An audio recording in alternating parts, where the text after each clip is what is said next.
বন্ধুরা, আজকের থাম্বনেল দেখে তো বুঝে গিয়েছো যে আজকের এই ভিডিওটা কোনো সাধারণ মেডিটেশনাল ভিডিও নয়।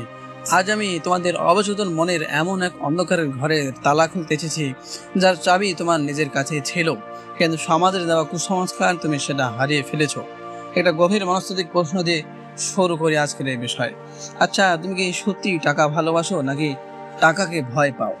একটু গভীর ভেবে উত্তর দাও।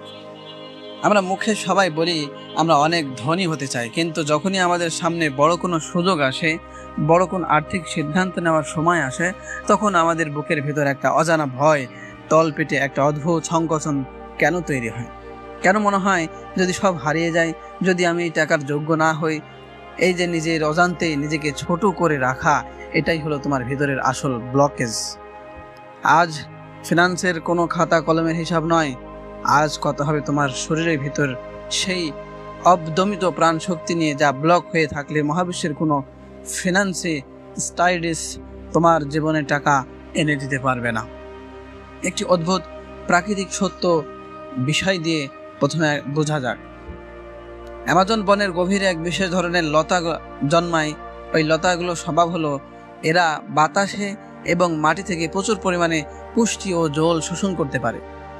কিন্তু মজার বিষয় হলো, যদি কোনো কারণে এই লতার গোড়ায় কোনো বিষাক্ত পরজীবী এসে বাসা বাঁধে, তখন লতাটি নিজের অস্তিত্ব রক্ষার জন্য তার সমস্ত রন্ধ্র বা ছিদ্রগুলো শক্ত করে বন্ধ করে দেয়।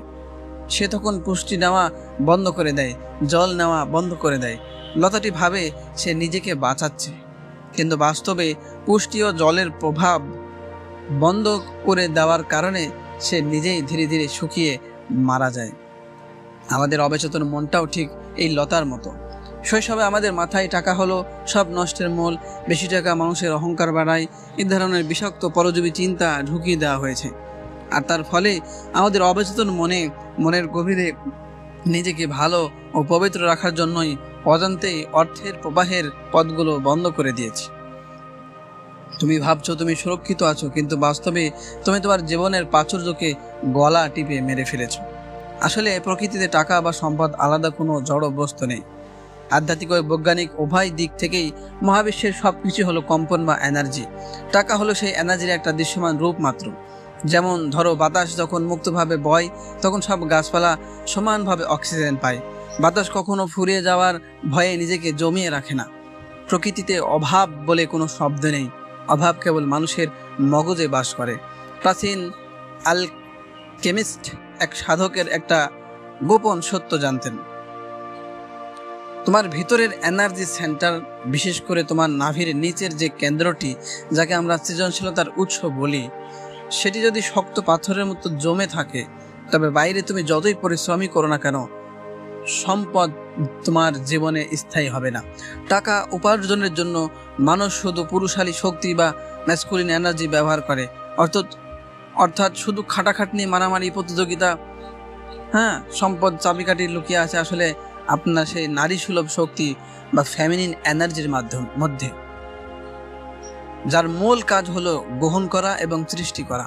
তুমি যদি পরম শান্তিতে কোনো কিছু গ্রহণ করতেই না পারো, তবে প্রকৃতি তোমার ঝুলিতে বড় কিছু দেবে কিভাবে? এখানে দ্বিতীয় বিষয়টি আমি তোমাদেরকে আরেকটি গল্প দিয়ে সুন্দরভাবে বুঝিয়ে বলি, যা তোমাকে গ্রহণের আসল রহস্য শেখাবে। প্রশান্ত মহাসাগরের বুকে একটা ছোট্ট ঝিনুক ছিল। সে সবসময় সমুদ্রের জোয়ারের জলকে ভয় পেত। সে ভাবতো জোয়ারের সাথে যদি বালি বা ময়লা এসে তার শরীরে ঢুকে যায়, তবে সে ব্যথায় মারা যাবে। তাই সে তার খলসটি সবসময় শক্ত করে বন্ধ করে রাখত। সমুদ্রের অফুরন্ত জল তার চারপাশ দিয়ে বয়ে যেত, কিন্তু সে এক ফোঁটা জলও নিজের ভিতরে নিতে পারত না। অন্যদিকে তার পাশেই থাকা আর একটি ঝিনুক সাহসের সাথে নিজের খোলসটিকে খোলা রাখত। সে সমুদ্রের জোয়ারকে বিশ্বাস করত। তার ভিতরে বালি ঢুকতো, ব্যথা হতো, কিন্তু সেই ব্যথার বালিকেই নিজের ভিতরের লালা দিয়ে মোড়ে সে একসময় মহা মূল্যবান মুক্তই রূপান্তর করত।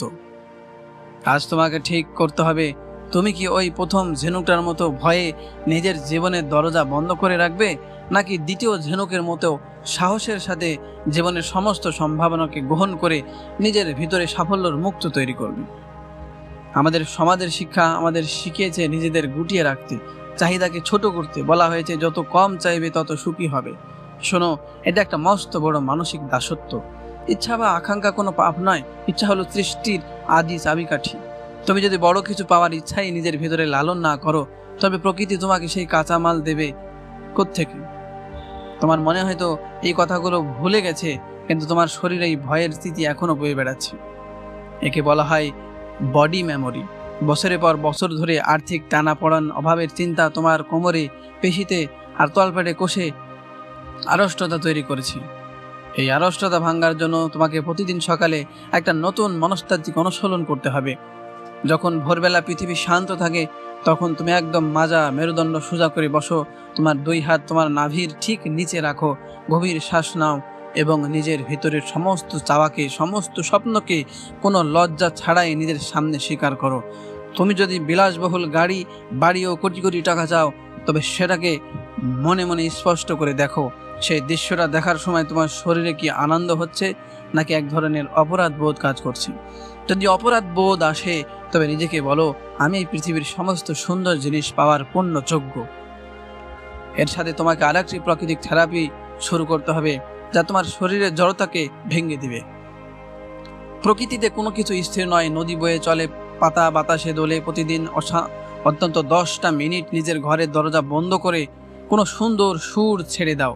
কোনো নাচ শেখার প্রয়োজন নেই, শুধু তোমার শরীরকে, বিশেষ করে তোমার কোমর এবং হিপসকে সন্ধে সন্ধে দুলতে দাও।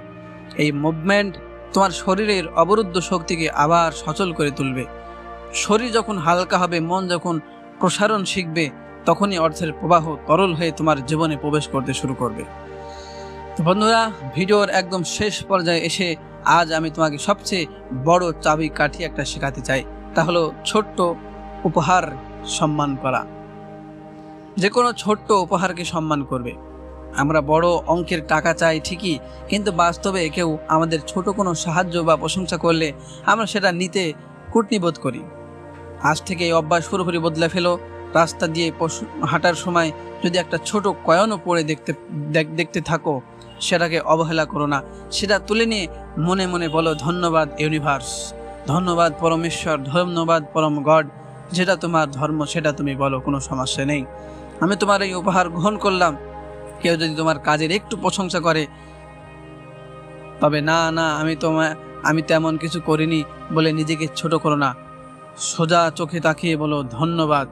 যখন তুমি এই ছোট ছোট উপহারগুলোকে আনন্দের সাথে, যোগ্যতার সাথে গ্রহণ করতে শিখবে, তখনই তোমার ভেতরের এনার্জি সিস্টেম মহাবিশ্বের বিশাল আর্থিক উপহার গ্রহণ করার জন্য তৈরি হয়ে যাবে।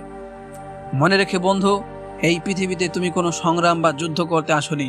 তুমি এসেছো এই অন্তহীন মহাবিশ্বের অফুরন্ত ঐশ্বর্যকে উপভোগ করতে এবং নিজের সৃজনশীলতা দিয়ে চারপাশকে আরো সুন্দর করে তুলতে। আজ থেকে নিজের ভিতরের সমস্ত ভয় আর লজ্জা ঝেড়ে ফেলো। নিজের ইচ্ছাকে শ্রদ্ধা করতে শেখো। তোমার ভিতরের অবরুদ্ধ শক্তি যখন মুক্ত হবে, তখন অভাব নামের কোনো শব্দ তোমার ডিকশনারিতে থাকবে না। আজ এই মুহূর্তে থেকেই তোমার জীবনের সেই রুদ্ধ দ্বার খুলে যাক। মহাবিশ্বের সমস্ত প্রাচুর্য তোমার অপেক্ষায় দাঁড়িয়ে আছে। জয় হোক তোমার প্রশান্তির শক্তির জয় হোক। নমস্কার বন্ধুরা।